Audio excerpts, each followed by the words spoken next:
We're live. We're live. We're live again. It's Thursday. Happy Stopping. Thursday. Happy Happy Thursday. Thursday. All right, you talk for a minute. What are you eating, Honoree? What is that? Is it a Mm, perfect bar? It looks perfect. I'm eating a perfect bar. You hear this? Perfect. Are you seeing this sponsorship? Anyone? Well, so Perfect Bar LLC, San Diego, California. I Nice. started eating these when I found them at Starbucks. Oh, you bought them? You buy them at Starbucks, or I you don't. bought I yours buy one? them at my grocery store, but Starbucks was the first place. It's always a place we stop on our travels because they have a clean bathroom and also a pup cup, right? Obviously, it's all about Rogue. So, um, I'm always looking for something when I'm traveling that doesn't make me retain water, like all the salt, and is like super caloric, and it's very easy and tempting to go through a drive-through, and then I have immediate remorse. Right. So I tried these perfect bars, and the one I like the best is the dark chocolate chip peanut butter, Mm. and it doesn't upset my stomach, and it doesn't have any salt in it, so I don't retain water. It's peanut butter, so it's got that fat and protein Hmm. combination, which makes me feel full. Also, it's got a little chocolate chip on there. Hey now. I'm never upset with a chocolate chip showing up somewhere, Nope. popping into my mouth. Yep. And so now I get them as I've just been so busy. Yeah. I've just been so busy, and I thought, well, I need a way to make good choices all the time. So I just buy boxes of them at the grocery store and keep them in the refrigerator. And I have two sizes. I have the full size bar, which is this, because this is my lunch today. Hmm. And then, because as soon as we're done with this live, I get right in the car and I'm gone all day till supper time, which means at some point I'm going to get homicidal. If I don't, if I'm not, if I haven't nourished myself, like something could happen. That's And so funny. I'm just trying to make a positive choice. And so there's my buddy Renee. What's up, Renee? Is she Hola. is she commenting? Oh, I know it's happening. Oh, she just said hola. I see Hola, it. friends. Yes, because where she's from in Ohio, they speak Spanish. Not really. Fluent. I'm sure someone there speaks Spanish. Um, so anyway, that's why I'm eating a perfect bar is because we had exactly 2 minutes, and so I thought, well, I'm going to just throw something down my gullet Yes. so that Well, the homicidal tendency goes away. yeah, we can't have that. I don't know what it is about food. Tammy's the same way. She is an absolute maniac if she doesn't eat. She's like the sweetest person alive. And then she Hmm. skips like she misses a meal by an hour, and it's like hide all the weapons in the house. Don't talk to anyone you care about that you want to like don't want to have to apologize to later. Like all the things. Just have to. Is she hypoglycemic? Not really. I mean, she does have some blood sugar sensitivities, so Hmm. yeah, Hmm. I'm pretty sure. Let me rephrase that. Yes, she is. She is. She's very sensitive to blood sugar. Mm. Whether she like tests as hyperglycemic, I'm not positive, but she's had some, especially after the kids. Kids did something crazy to her blood system. I don't know. Hmm. It's always the Yeah, children. I blame them for everything. Renee, she said she might be in the car at the same time. Hey, maybe you're driving to meet Honoree somewhere. Just keep driving, Renee. Oh, Just keep driving. that would be so nice. No, I get to see her next week though. Oh, very She's nice. coming to Nashville for a little book launch party. Oh, she's gonna be She's there. actually coming because she was just coming to visit. To be to full disclosure, I did offer to have the party when she was not in Nashville, so it did not become like a huge distraction for Mhm. us just hanging out. And she wanted to be here for the party. She's not coming for the party. The party is being held so that she can come. Okay, there you go. That makes sense. Full disclosure. Yes, I'm very excited because she's my bestie and I don't get to see her very often. And so she is coming down and we are going to have a party and have a good time. Excellent. So Yeah. And we're going to talk a little bit about why at the end of the episode. So if you're, Yeah. there's your hook, guys. Be intrigued. You have to stick around to find out why there's a Stick party. around. That's right. That's right. So what's been going on in your world? Well, I've finished all my nonfiction projects. So they're not all done and published. They are just all done and in various parts of production. So now I'm working on the fiction. Oh, yeah. And I see Wayne popped up in Egypt. Hey, Wayne. Hey, Wayne. Hey, Wayne. Thinking about you, buddy. Keep your head down. Yeah. A little lively. Stay safe. Yeah, a little lively over there right now. So, yeah, you've been, so Honoree and I talk daily, At least once a day. And we're both like super hyper nerds about talking about what we're writing and what we're reading. So we talked a little bit about the writing. And again, we can't say too much because we got some top secret stuff happening. Top secret. In Honoree's writing world. But that's the attitude, Wayne. That's Renee. Oh, the stupid button is killing me. There we go. That's the one I was trying to look at. Look out, Nashville. That's right. Renee's coming in hot. She's coming in hot. Are you writing in the same genre you enjoy reading? Yes. Okay. Excellent. And what are you reading right now? What am I reading right now? Well, I just finished. I have to put in a plug for a book that I have finished reading because it was so good. And I want to say the man's name who wrote it accurately. I actually listened to it. It was a recommendation of John Stongi. Unreasonable Hospitality by Will Guidara. Interestingly, now I follow him in a very safe and non-stalkery way on Instagram. And he showed a little snippet of Succession where his book and his name were mentioned on the show. Oh, that's cool. So it's one of his favorite shows, I guess. And he was like, imagine this happening with your book. That's awesome. And so the book is Unreasonable Hospitality. And the gal on the show said in the clip, in Will Guidara's book, Unreasonable Hospitality, blah, blah, blah, blah, blah. And he had that. Can you imagine as an author, like someone mentioning your name and your book's name on a major television show? Yeah, that's pretty wild. Or in a major movie production? I don't know. Feel free anytime. But it would be fun if you didn't know about it. Right. If it wasn't even something that you were like tuning in, that you just have your popcorn and your peanut M&Ms and, you know, a little hot tea and you're just sitting under a blanket on the couch. And then you're watching something and then they go, and Lucas Marino's book, Bury the Child. And you were like, wait, what? And then thank goodness it's not network television from 1976, because if you missed it, it could be years before you see it again. At least now we can review. Nevertheless, I'm now a huge fan of Will Guidara, Mr. Guidara. So I wouldn't deign to call him by his first name yet until we're actual friends. Hopefully in the near future.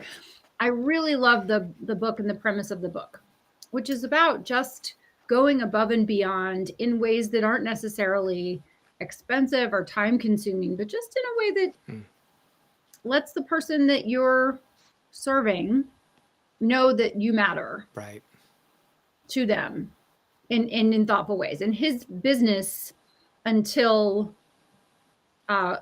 recently, I'm guessing, I'm not sure what he's doing now besides being a keynoter. So he's speaking and he has his book.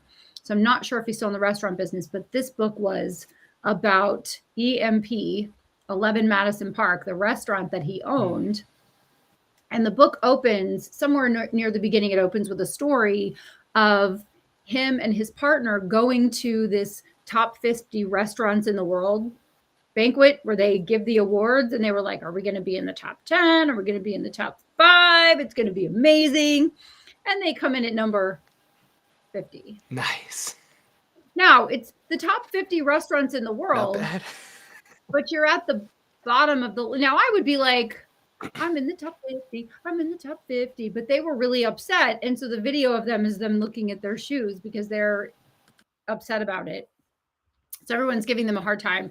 And then, of course, you get to go on the hero's journey with them where they do all the things that he talks about. And I don't want to spoil it. I just want you to go get the audiobook and listen to it. I had a wonderful time listening to it. I actually have a hard copy on the way, which that's a big compliment, right? Because now we're going nuclear option.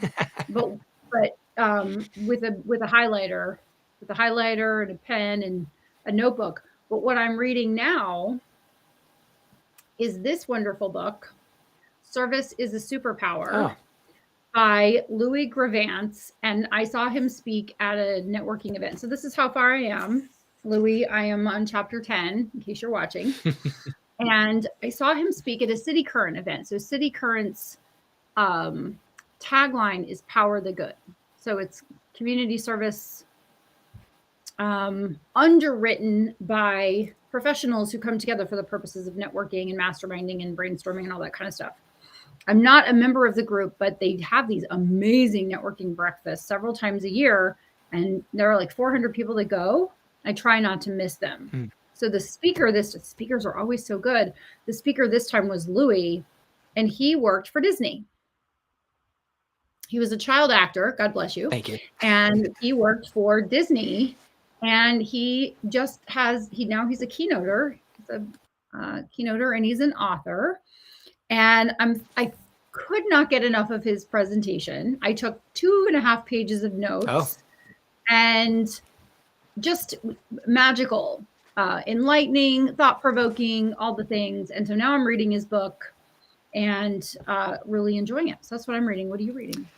That's amazing. I am trying to climb out of a fiction TBR that is like overwhelming me this year because there's been so much great stuff coming out. So right now I'm wrapping up the Belladonna Invitation, which I think I talked about last week. It's like an old Gothic kind of story from Rose Biggin. And I'm in 2 novellas. I chose 2 novellas instead of one other novel because I usually read 2 fiction at the same time. And I just bounce back and forth whenever I need a little taste of something different. But Lost Oblivion from Catherine Silva. She's amazing. Oh, right. I know that name. Yeah, she's awesome. She's a small indie press up in Maine. And her stuff is kind of like fantasy apocalyptic, but it's really kind of horror as well. And she, welcome Megan. We work together. Oh, there you go. Hi, Megan. Hi, Megan. Excellent. And so, yes, that is one of the books I'm reading. The other one is The Darkest Night, and it's from wrote that? Antonia Rachel Ward. Now, Antonia owns Ghost Orchid Press in the UK. Okay. And she is okay. She wrote the coolest, fun 50s like throwback book called Attack of the Killer Tumbleweeds. So much fun. Awesome. There's this little novella in the summer, but she's got a new novel coming out called Dreamscapes on the 23rd. Oh. And I'm reading. Book launch day. Yeah. So book launch day. Yeah. So I'm reading her novella that's like a kind of like a prequel to the Dreamscape launch on the 23rd. So nice. Yeah. Anyways, that's what I've been fully engulfed in those 3 books. The Belladonna Invitation being a novel, and then Lost Oblivion and Antonia's book both being novellas. Nice. Are you reading any nonfiction? I am, but the nonfiction I'm reading is related to a book project that someone I know is doing. So. Oh, is it Monday's book or is it February's book? February's book. Oh, February's book. Have you cracked it open? Yes. What do you think so far? Are we talking about it begins with note? No. That's November. Okay, November. Okay. But yes, I have cracked the other one open as well. Okay. But I just wasn't sure when you were launching it. I need to know. I need to know what you think about it. So right now, Honoree Quarter is my nonfiction world. Well, I only have one. That's not true. I have two nonfictions. Yeah. Two. Is that right? Three. Yeah. Three Yeah. There nonfictions you to go. write. So I have the companion. So the November book, in case anyone cares, is the I Am a Writer notebook. It'll be a good gift stocking stuffer for although it'd have to be a big stocking because it's a big book. It's an 8.5 by 11 hardcover for all writers. And then I have You Must Monetize Your Book coming in February, and the I Must Monetize My Book workbook in conjunction with that. And then I have two other book projects that will remain unshared at this time. Yes. Yes. And also fiction. Just also I have a thriller serial and a rom-com that I'm working on. Yeah, I cannot wait to hear more about your rom-com when the time is right, because I can just see that being such a great genre for you to write in. Yeah, super fun. I like watching rom-coms, but they have to be written first. And I don't fancy myself a screenwriter. I mean, I'm not even fancying myself a fiction writer. I'm doing a collaborative project with someone. So we'll see how it turns out. It's been really fun just to talk about characters and beats and things like that. But then it could be maybe a Hallmark movie, Hallmark in case you're listening, or even a Great American Family Channel movie, maybe Lifetime, although no one, there's like each of those have a different leaning, right? Yeah. So, well, in terms of like with Hallmark, if people break up, it's never because somebody did drugs or cheated or something like that. It's always just a misunderstanding. It's never something egregious. But on Lifetime, Oh my God. it's like it's the secretary. They hate dudes. It's a. But you know what I'm saying? It's like genre specific. Mine would be more Hallmark / Great American Family Channel, Right. less Lifetime, right? Right. Yeah. I don't think I'm gonna have to worry about any of my books being made into movies on either of those channels. I don't think so. Like not with kill the women and bury the children and slaughter the animals and I don't know what all your book titles. I mean, they're close, but not quite. It's like, burn the church down. Yeah. Like what else do we have? Luke? Bury the child. Very optimistic book. Yes. Burn the girls. Heartwarming, Yes. I think, is the first review. Yeah. Well, heartwarming. Burn the girls. That's warm. Yeah. Yeah. Then Sleep with the Dead. Yeah. Wonderful. But the last one's beautiful. Bless the Mother. Okay. All right. So you've got redemption there at the end. Somewhat. We've got heartwarming, cozy. Yeah, cozy. I'm just trying to think of all the words. Cozy horror. Yeah. Yeah, cozy horror. So anyway, those are all that's what I'm reading and writing and samesies. All the fun things. Yeah. Well, and we get to never get old. And we get to talk about something that's really close to home and really fun today. Yeah. For those that haven't seen us talk about what a book can do for your business, this episode specifically is about having a better business because of your book, right? So I think a lot of people think, well, if I can demonstrate my authority as a leader in my industry, I can do that through a book. It'll give me instant credibility. But that's like just the tip of the iceberg kind of thinking. You don't realize like the power of that book to really help you build a better business than you could have had without it. Not just get you more business, but an actual better business. Yeah, and better, faster, easier, more lucrative. All the things. All the things. So, as someone said, I always hear you say all the things. Like, yeah, I think that was Helen. Yes, as Honoree would say, all the things. Yeah. So with that premise in mind, you'd think that everyone who owns a business needs a book. Who needs a book? Who actually needs a book?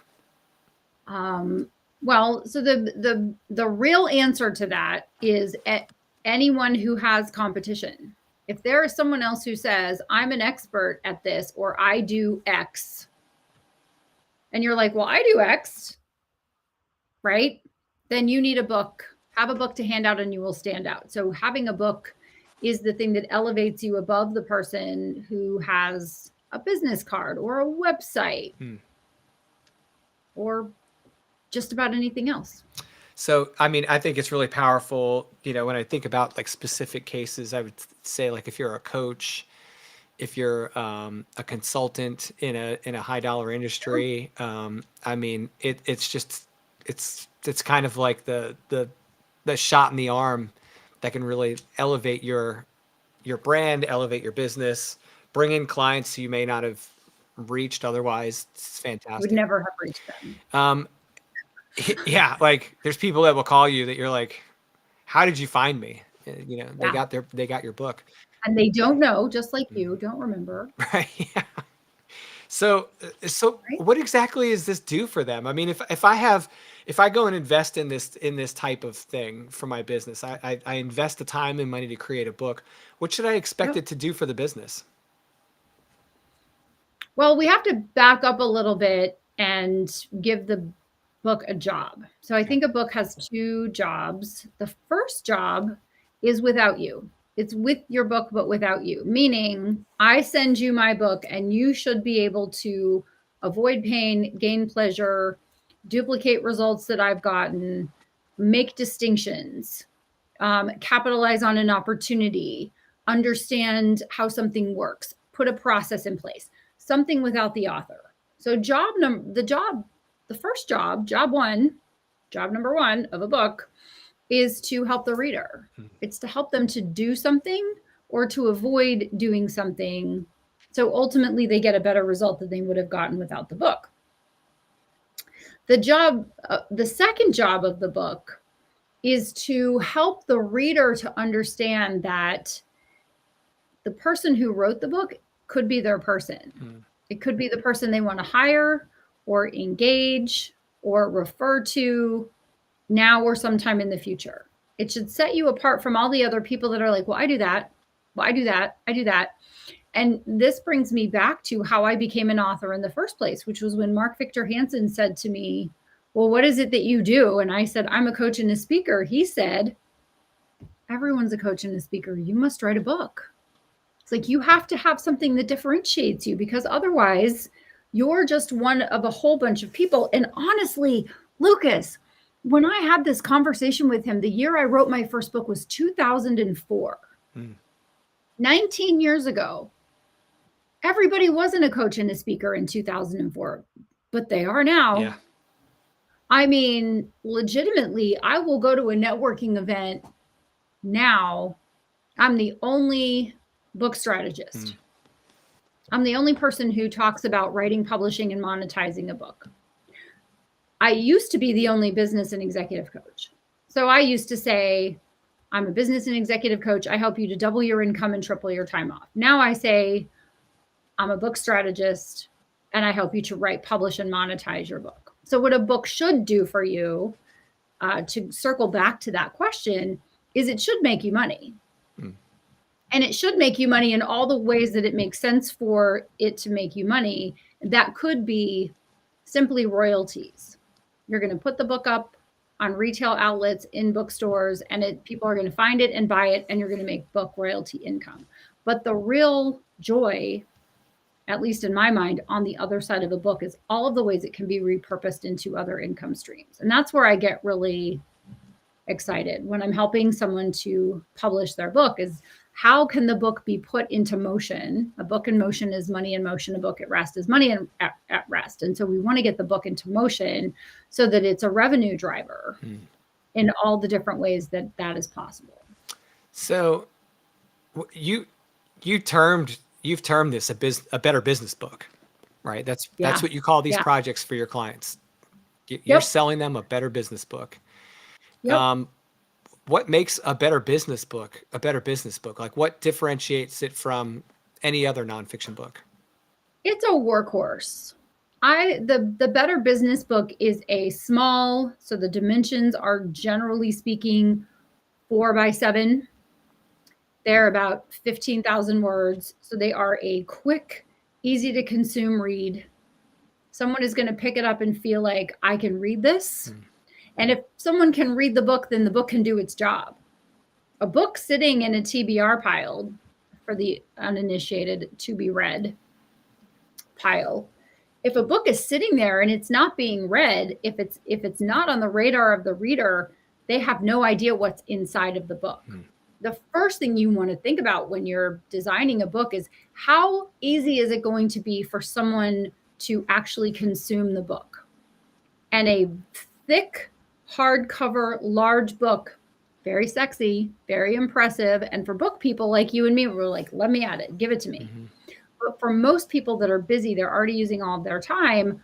A book like that goes on the to be read pile, goes on the credenza, goes to United Way to be donated. The credenza. Eventually, the credenza to the library for donation, and they never get around to reading it because it's time.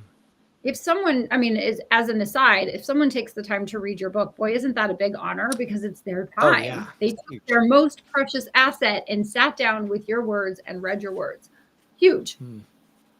Which is why whenever I offer to give someone a copy of the book, I'm like, you can also say no. Because if reading isn't your thing or you don't want to read this book, if it's not interesting to you, by no means do you need to feel obligated to take it, because I am gifted books all the time. That it's my job. I either read for money or I read for pleasure. And if it's not one of those piles, I'm not reading it. Life is too short. I have too many books to read. Does that make sense? Right. Yeah.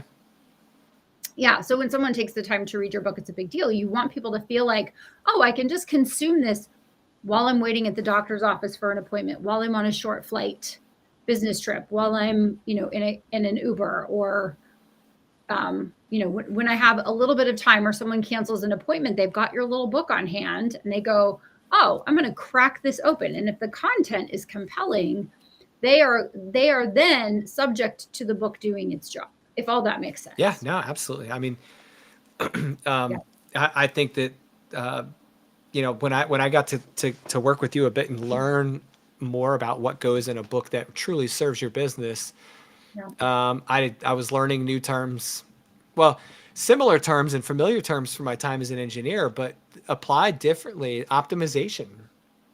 Like I was like, oh, I know what optimization is, but how does that apply to a book? Like, what's in the main content that I wasn't expecting to see? Like, how is it all structured? What does the back of the book look like? I mean, against a different nonfiction book, because coming from a technical industry, technical world, we live, eat, sleep, and breathe nonfiction publications.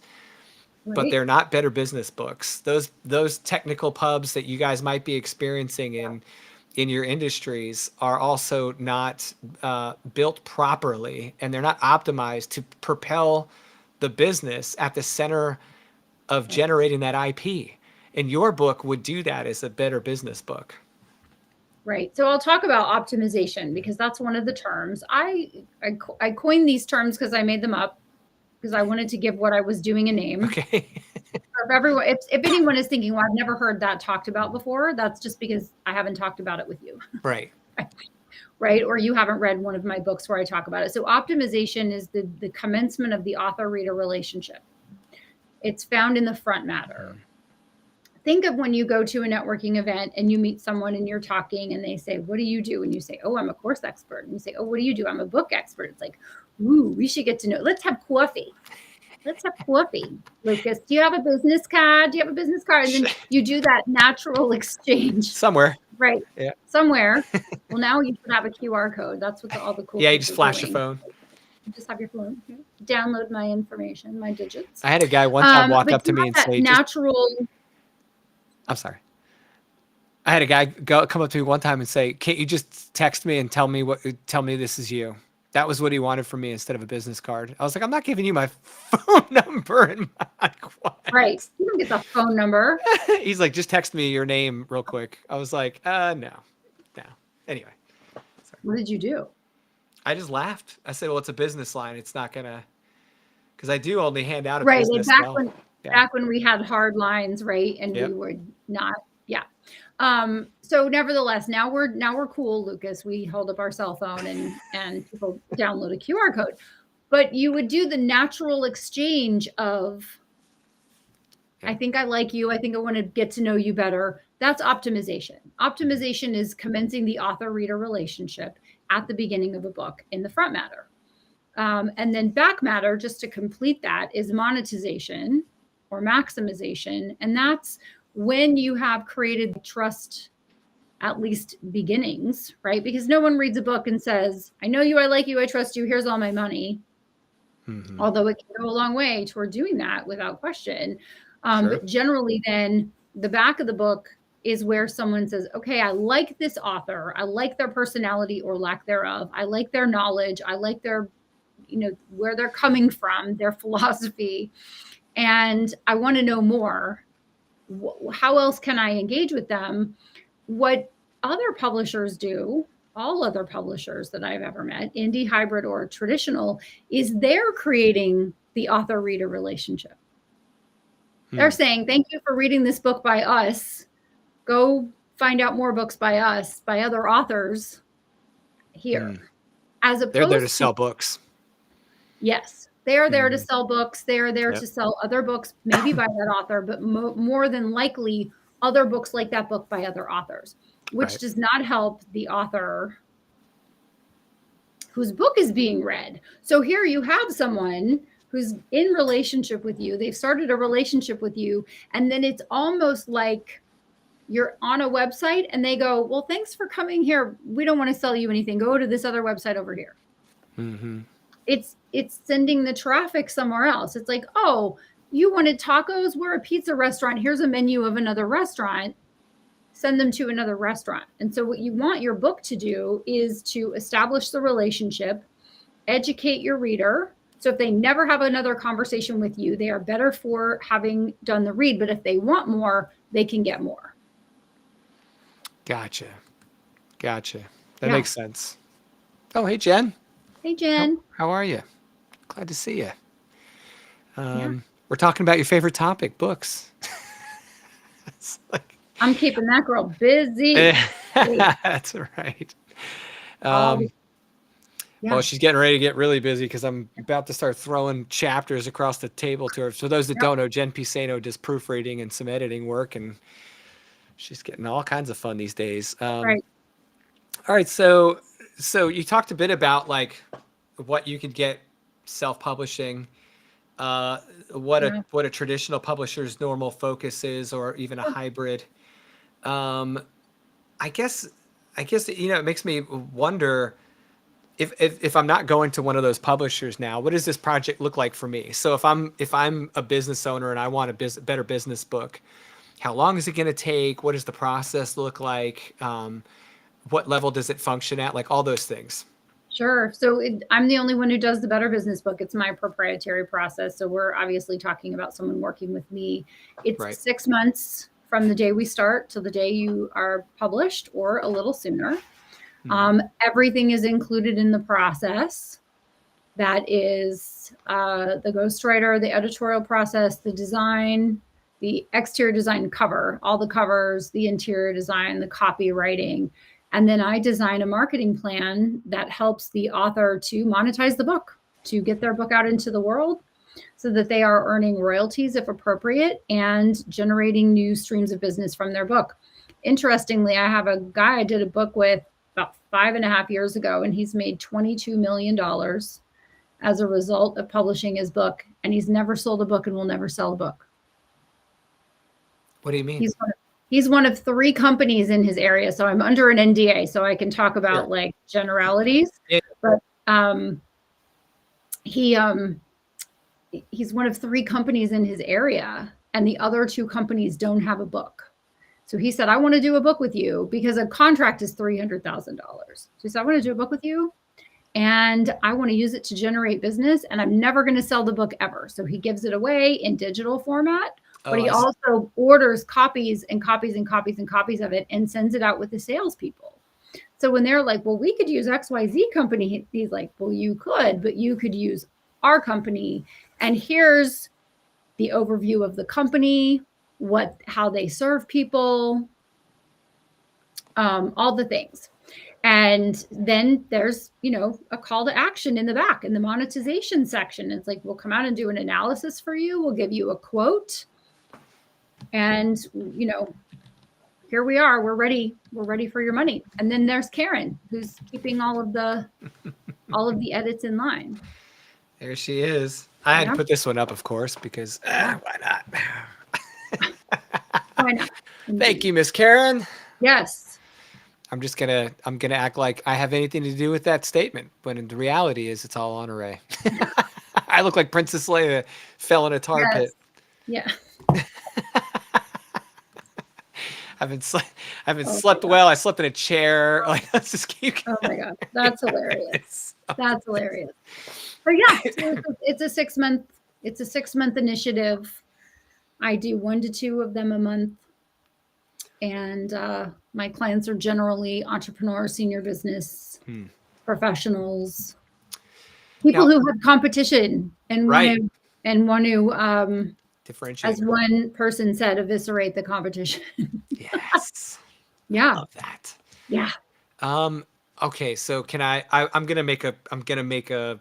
Uh, I'm gonna note an observation about your Okay. Better Business books that kind of jumped out at me immediately the first time I held one, and that was that the level of quality control over those books is it's fantastic. So like I've I was just lamenting with Honoree on an earlier recording we did earlier today. Before that, we were talking about some quality control on publications and how much work goes into building quality into a Better Business book versus Yep. what we've seen with some traditional publishers. And I jokingly said I read a really large fiction, like very well-known fiction writer, and was taking notes the whole time about errors I was finding in their book. And I was like, this is terrible, but I knew it wasn't the writer's fault. It was the publisher who owned the book, and it's their thing, it's their product. Because they are a traditionally published author, and their publisher didn't do them any favors by allowing that to happen. Essentially, um, when someone hires you to produce their Better Business book, and I've seen you go through this process with clients, kind of on the periphery. Yeah. I've been very impressed with the amount of time and effort you put into the quality control of this thing. Like, you really go above and beyond to make sure that every little thing is checked, double checked, triple checked, Oh, yes. planned, strategized. The whole thing is Yeah. intentional, and that there's Yeah. no like just like blind passing of things. There's always this multi-layer review cycle, and we don't have to share the number and the method because it is proprietary. But it's one of the things that jumped out to me, that if you haven't held one of these books or dealt with one of these projects, you wouldn't have a very good understanding of how much of that is built into your process. So I think that's a really strong strong point of your Better Business books. Well, I appreciate that observation. And I will say that every single check I make is because and thank you. Is that Jen? Who wrote that? I Yeah, I think think it that's Jen. Thank you, Jen. It's a mistake that was made. It's either a mistake I observed someone else make, but most of them, I would say 95% of the processes are because I made a mistake somewhere. There was a typo in the back cover, facepalm, right? Or the page numbers didn't match the table of contents. And every single time I discovered a mistake, I am the person that sits down and says, I never want to experience this ever again. What are 10 ways that I can make sure that I don't experience it? So more than 12.5 reviews of every single manuscript and book project. And I'm going through one right now. So I have flags on my desk and markers and highlighters so that I can send the corrections that need to be made to the designer. And that's of the physical book. The digital book has already been through editing, proofreading, my reviews. And then once the book is designed, I go through it on the screen. And it's so interesting that I see something on the screen in a different way than I see it in physical format. So anyway, that's just part of my nerdy book project process. But I really just I want to have great books that are flawless or close to flawless, and I want my clients to have books that are flawless or close to flawless that also not only are they indistinguishable from traditional publishing, I don't want someone to look at their book and go, oh, this is self-published. How cute for you, right? I want them to have a book that is a workhorse, that is indistinguishable from traditional publishing, that looks as good as the other books on the shelf, but is also intentionally and purposefully done in a way that makes them money. Right. Right? They need to get the juice for the squeeze. And I was talking to someone the other day and he said, I did a book with a client and he said, I didn't know what I didn't know. And he said, I see what you're doing. I really see what you're doing, because my client is making bank from that book and we didn't know what we were doing. He said, just the things you're describing to me, we don't have those things included in the book. And so he's like, I'm so happy to have met you, because there's a gap. I have a gap and I see the gap that you fill. And I'm excited about it. So I think we're going to have an opportunity to work together. So that's great. Cool things. Yeah. Yeah, that's great. Yeah, I didn't do a Better Business book when I self-published my 2 previous books, nonfiction books, under the great guidance of your publishing PhD program and all the one-on-one mentorship through the Empire Builders Mastermind. So all that stuff was like my information, my guidance, all those things that went into those 2 books. Yep.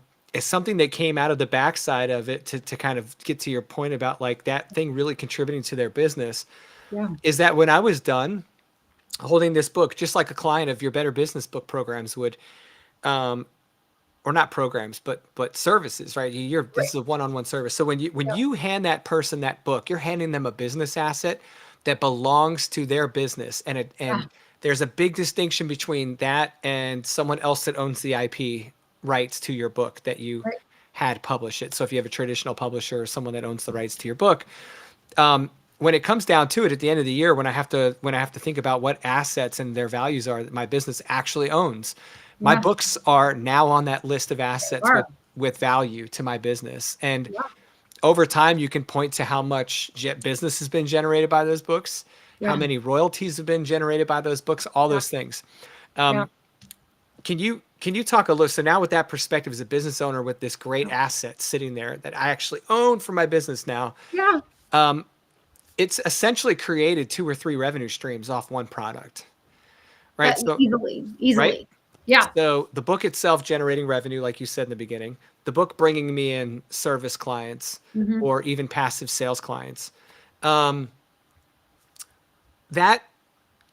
asset is working for you even when you're asleep, even when you're not present in the room, Right. all the things. And I actually had someone reach out to me one time and say, I bought your book, loved your book. Thank you. I'm looking at your course. I said, oh, what's different about your book than your course? And I said, well, for one, there's live Q&As in my book or in my course, and that's not attached to my book, right? So there's that kind of thing. Access to the author, access to the creator. That conversation would not be happening had I not had that conversation with that person. And that person was already in my network. Yeah. And I think this is the important part, is like, people think about this as like a new network generator. Like my book will go out and find people that I don't know yet. And that is absolutely true. It's a huge net to cast. But it also did something to my existing network when they saw this asset drop and they were like, oh, look at this. Like they got closer. Yeah. It's an elevator. It's an elevator. So let's go back just for a second to the 4 different royalties you can earn. So people just go, oh, I'm going to put it up on Amazon. And when I talk to people who don't know anything about publishing, they'll say, so you just publish on Amazon? And I say, well, Amazon is one avenue for publishing and Amazon's reach is broad. Semicolon, however, comma. That's for you, Karen and Jen. There are other channels for distribution, and there are multiple ways you can sell your book, different ways you can have a book. So ebook, paperback, hardcover, audiobook. So those are 4 different streams that can come from multiple online retailers, or yes, you're welcome. But it's the semicolon. I want you to know that I know after, however, there's a semicolon, or no, before however, there's a semicolon, and after however, there's a comma. I just want you to know that I know that. And I know you know that. This is just me talking to you. All right. So there's 4 different revenue streams from every book, but then there are multiple retailers. So this morning I got an email from Draft to Digital, and they said, here are your royalties from this one channel that we distributed your books through. So Draft to Digital is an aggregator and a distributor. And so they distribute to Apple and Barnes and Noble, and they do distribute to Amazon, but I go direct to Amazon, Scribed, and then Tolino and audiobooks. And then there's the audiobooks, which can be through ACX and Find Away Voices, and then, you know, if you're lucky, Podium. So there are all the different ways that your book can generate business just as a book, but it's an elevator. So what you're talking about is the fact that somebody already knew about you, but they did not know about you. Right. They did not perceive you as the authority because you weren't yet an author. And once you are an author, it never fails. So you and I know a lot of authors. And so we're not like, oh, you're an author. Ooh, we're kind of like, so what? How many books have you written? Right. Or if you're in my house, it's like, honey, I have a book launch on Monday. And he's like, yeah. So you have a book launch like every week. Like, I don't Which one? Yeah. Which one? Which book are you launching? I don't even care. So it's different. But for all of the world, for most of the world, writing and publishing a book is a huge deal. And there's a reverence that comes with it. There's a respect that comes with it. And so what happened with you is this person in your network was like, yeah, I know Lucas. He's the course guy. Oh, wait a minute. I know Lucas. He's the course guy who's an author. Mm-hmm. And it was kind of an, oh, there will come a day like I do with You Must Write a Book, that you will be able to tally up where all the revenue or how much revenue has come. When I talk about You Must Write a Book, that was published in 2016, that will, as of the end of February, be 6 books, 3 courses, and a mastermind. That will be an 8-figure business, right? 8 figures total over years from all of the revenue that has come from that book and the other assets that I've created around it. It's not to be underestimated. It's just to be respected and to be continued. I love it. Love it. I think it also, gives people a very accessible way to learn about your business. It's a low dollar entry point. Yep. It doesn't require one-on-one. So if you're the kind of person that's like, hey, I just want to learn, I don't want to be talked with and all the things. Right. I'm not ready to talk to someone. Yep. Right. I'm not ready to talk to someone. So I want to have a private conversation with you. And so this is my dog shaking my table. Rogue, what's up? Oh, baby. Lay down. Lay down. Lay down. Lay down. She's like, I know you're busy. I know you have things on the desk I want. Like, let's make a deal. So a book allows someone to get to know you. That middle part, I mean, the optimization piece where you give away something and someone can get on your email list, that starts that conversation. People don't know if they want to have a conversation with you. They want something free. Mm-hmm. They want tips, strategies, tools, ideas, something they can download, something they can use. They do not care about you yet because they don't know you. Or as I used to say when I was teaching my clients about networking, I would say, when you first meet someone, don't tell them your whole story. It's not that they don't care. It's that they don't care. Mm-hmm. They don't care yet because they don't know you. You're not in that circle of people that they're like, I wonder how they're doing. I wonder what they're up to, right? They're not friends with you. They're not thinking about you later. So they don't know that. So the optimization piece is really the opportunity to begin that relationship. It's before even the first date. The content of the book allows them to have a conversation with you without you being there. Mm. Right? It's like, I'm going to go into my private space and I'm going to read these words and I'm going to see if I like you. I'm going to just see, do you have a sense of humor? Do you have knowledge and expertise? Do you have something that I want? And if you demonstrate that, then they get to the back of their book and they're like, what else you got, Lucas? Hit me again. Yep. Yeah. They only care when they care to care. And they just, it's like going on a date with someone, a first date or a first coffee date or a meeting, and just going bleh, right? Just throwing up in their trash can, and they're like, I already had all the people that I cared about before I came to meet with you, and I don't know if I want to care about you. Hold the phone, right? Like, settle down. So Yeah. the book really gives them the opportunity to cross the trust bridge, or to get on the trust bridge of like, you know what? I think I like you. I think I could trust you. I think I want to give you more money. What else do you have? And then we get to the monetization part. We get to the maximization part where it's like, okay, so if I know you, I think I know you, I think I like you, and I think I trust you, where do I go from here? And other books don't offer that opportunity in the ways that it can. Right? So that's where I have a lot of fun, just really diving into what my clients want. Thank you, Karen. What my clients want their book to do. And that goes back to, what's the job of the book, right? Job one is to help somebody. And then job two is to help them to see if they want to get to know you better. And sometimes all they're going to do is read your book and say, I read your books and I'm a big fan and thank you so much. Goodbye. And other people are going to say, I read your book. It made an impact. I'm interested in having a conversation. How do we do that? Right. Or I bought your course. Right. Right. You asked the question like, thanks for buying my course. How did you find me? Oh, I read your book first. Yeah. People are very savvy now. They do a lot of stalking. Right. They do a lot of like listening Research. to podcasts and reading the website and being on the email list. I had someone email me today about EBM, and she just said, here's all the things I'm doing. And I've read this book, and I read Lucas's book. She said, I read Lucas's book. That poor thing. She survived. She survived. No potential EBM members were harmed. But she went through the whole thing, and she said, I've watched your TEDx talk, and I've done this, and I've done that. Like, she's done her due diligence. Like, people are very savvy with their money and with their time.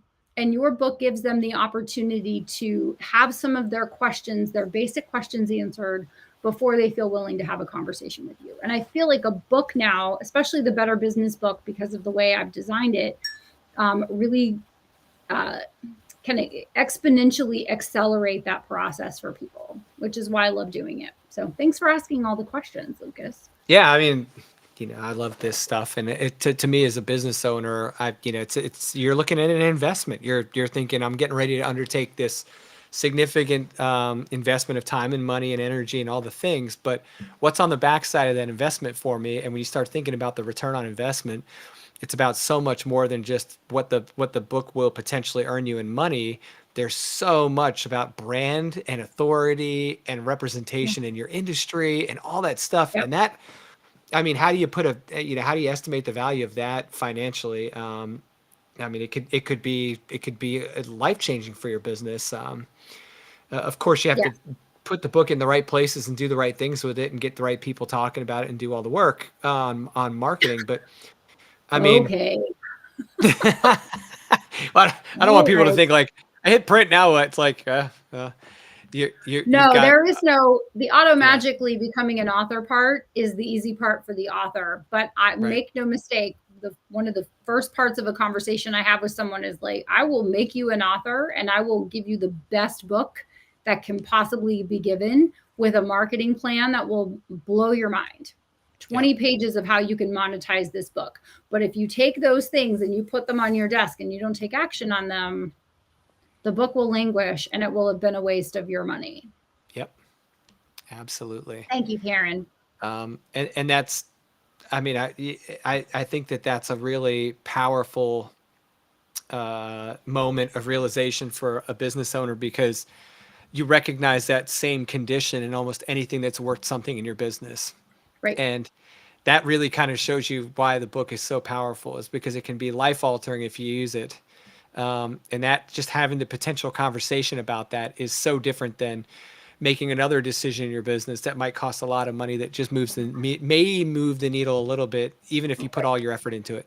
Like, there's so much more that you can gain from it on a personal and a professional level than a lot of the other things that we invest in our businesses. So really cool. Okay, so that whole conversation, obviously leads to the conversation about writing, and we've talked a lot about writing books and all the different ways you can market your book on the podcast and here on the live streams.